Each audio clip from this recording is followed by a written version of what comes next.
ऊपर का तो सील निकालना, बस सील निकालना। ये बंद ही कर रहा मैं बंद ही कर दूँ। साइलेंट कर दो। खाली है जो ज्ञापन दिया किस विषय में? आज यहाँ दो पंचायतों के लोग, जिसमें कि शिवपुर पंचायत और फूलपुर पंचायत, जो पीछे बाढ़ आई थी उससे जो इफेक्टेड लोग थे और ये जो पानी की स्कीम वहाँ बह गई थी, उसको लेकर हम आज एसडीएम साहब से मिले और हमने इनसे आज एक निवेदन किया है। वहाँ पर जो 2 स्टोन क्रशर स्थापित हुए हैं और जिसमें तो एक तो बिल्कुल ही नज़दीक है गांव के, उनकी प्रॉपर इंक्वायरी हो और जितने भी विभाग इसमें शामिल हैं, चाहे वो माइनिंग डिपार्टमेंट है, पोल्यूशन बोर्ड है, फॉरेस्ट डिपार्टमेंट है और अपना राजस्व विभाग है और सबसे बड़ी बात है आईपीएच जल शक्ति विभाग है, ये सारे लोगों की टीम वहां जाएं, अपने अपने नॉर्म्स ये चेक करें और चेक करने के बाद अपना अपना इनका जो भी फीडबैक है वो एसडीएम ऑफिस को देंगे और एसडीएम साहब उसके बाद हमारे को एक इंस्पेक्शन रिपोर्ट देंगे और उसके बाद हम देखेंगे कि आज की तारीख में वहां पर जो स्टोन क्रशर चल रहा है और ये स्थापित हुआ कैसे, तो सारी बात उसमें सामने आएगी और वो आने के बाद फिर हम अगला कदम उठाएंगे। मैं आज ये बात जरूर कहना चाहूंगा कि ये जो सारा खनन माफिया आप लोगों को पता है कि पिछले कई सालों से यहाँ पर ये शोर आप सुनते आ रहे हैं, लेकिन ग्राउंड लेवल पर इस पर किसी ने गंभीरता से काम नहीं किया। लेकिन अब ये नहीं चलेगा। आज हमने स्पष्ट रूप से एसडीएम साहब को ये कहा है कि आगामी आदेशों तक ये स्टोन क्रशर बिल्कुल नहीं चलेंगे जब तक इसकी इंक्वायरी रिपोर्ट नहीं होगी। अगर सारे नॉर्म्स ठीक होंगे तो कोई बात नहीं, हमारा उन संचालकों से भी कोई विरोध नहीं है, वो अपने ही लोग हैं, उनमें उनके प्रति हमारा कोई विरोध नहीं है। लेकिन मैं ये समझता हूं कि वहां पर शायद ही कोई ऐसा पैरामीटर पूरा हो रहा हो जो कि स्टोन क्रशर जिससे कि चल सकता हो। सर वहाँ प्राचीन मंदिर भी है, उसको भी खतरा है। हाँ, प्राचीन शिव मंदिर है, वहाँ मैंने खुद जाके वहाँ देखा तो वहाँ पर बताते हैं कि उसका जो डिस्टेंस है वो 500 मीटर का उसमें रूल है क्रो फ्लाई का।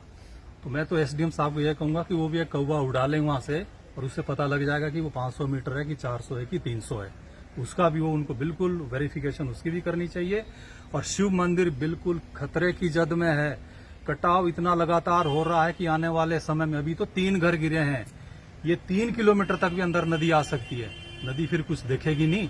तो ये किसी भी सूरत में जब तक वहां पर चैनलाइजेशन ठीक से ना हो, ये इंक्वायरी रिपोर्ट ना आ जाए, ये स्टोन क्रशर चलने का सवाल ही नहीं है। एक बात मैं और भी कहना चाहूंगा, आज की तारीख में इस पूरा मोटा साहब नगरी में, पूरी कंस्टिट्यूंसी में अव्यवस्था का आलम है, अफरा तफरी का आलम है। जहां भी आप देख लो, जिस भी डिपार्टमेंट में देख लो, किसी की काम करने की इच्छा नहीं है, निकम्मापन बहुत हावी है। और जो माफिया है, चाहे वो खनन माफिया है, चाहे वो चिट्टा माफिया है, चाहे वो वन माफिया है, एक माफिया और है जिसकी यहां कोई चर्चा ही नहीं होती है और वो है स्क्रैप माफिया। तो इनमें से फिलहाल हमने ये खनन माफिया पकड़ा है और इस पर अगर काम ना हुआ तो मैं एक बड़ी बात कह रहा हूं, श्री पोंटा साहब विकास मंच इसको लेकर एक बड़ी मुहिम शुरू करेगा और अगर ऐसा ही चलना है तो फिर हम इसकी एक औपचारिक घोषणा कर देंगे कि यहाँ पर एक जंगल राज है, जैसा बिहार में आप सुनते हैं, जंगल राज यहाँ डिक्लेयर कर दिया जाएगा। और उसके बाद फिर हम भी उसी लाइन पर चलेंगे, फिर हम अपने संगठन में ये कार्यकर्ता और मेंबर नहीं बनाएंगे, फिर हम इसमें लठैत रखेंगे, लठैत जो बेरोजगार है ना। तो फिर सारे लोग जो इस मीडिया के माध्यम से सुन रहे हो, जिनकी हाइट 6 फुट हो, वजन 80 किलो से ऊपर हो या लड़ने मरने में माहिर हो, उनकी हम भर्ती करेंगे। ये मैं चेतावनी दे रहा हूं प्रशासन को, सुधर जाएं, अभी भी समय है। हम नहीं चाहते कि ऐसी परिस्थिति आगे आए, लेकिन यहाँ पर एक आम नागरिक जब दफ्तरों में जाता है तो उसको सारे कानून पढ़ाए जाते हैं, लेकिन 60 टन का ट्राला चले उसके लिए कोई कानून नहीं है, उसका कोई चलान नहीं है। एसपी साहब का हम थैंक्स करते हैं, उन्होंने यहाँ कड़ी कार्रवाई की, 20-20, 30-30 ट्रालों के इकट्ठे चालान किए, उनका हम थैंक्स करेंगे, आगे चलकर उनका हम सम्मान भी करेंगे। लेकिन बाकी विभागों की भी जिन जिनकी जिम्मेवारी बनती है, इस पर अंकुश लगे। अभी प्रायोरिटी में हमारे पास खनन माफिया है, इसकी हर हालत में इनको रोक लगानी पड़ेगी। Thank you sir. खनन में जितने भी क्रशर है, क्रशरों में मंत्रियों का भी हाथ है, नेताओं का भी हाथ है, क्या कहेंगे आप? देखो, जहाँ तक इसमें मंत्रियों की या नेताओं के हाथ की बात है या उनका सिस्टम है, देखो अप्रत्यक्ष रूप से क्या है कैसे नहीं, हमारे पास इससे कोई प्रमाण तो है नहीं। अब ऐसे में किसी के ऊपर आरोप नहीं लगाना चाहता। अगर विधायकों के, मंत्रियों के अगर स्टोन क्रशर भी हैं तो लगा सकते हैं, ये उनका राइट है। उनके भी खर्चे बहुत हैं, खर्चे उनके भी पब्लिक ने बढ़ा रखे हैं। जब 5-5, 7-7, 10-10 करोड़ खर्चा पब्लिक करवाती है इलेक्शन के टाइम, उनको पैसे भी चाहिए और दारू भी चाहिए, तो ये नेता क्या करेंगे। लेकिन अगर उन्होंने लगा रखे कोई बात नहीं, लेकिन उसके नॉर्म्स तो पूरे हों।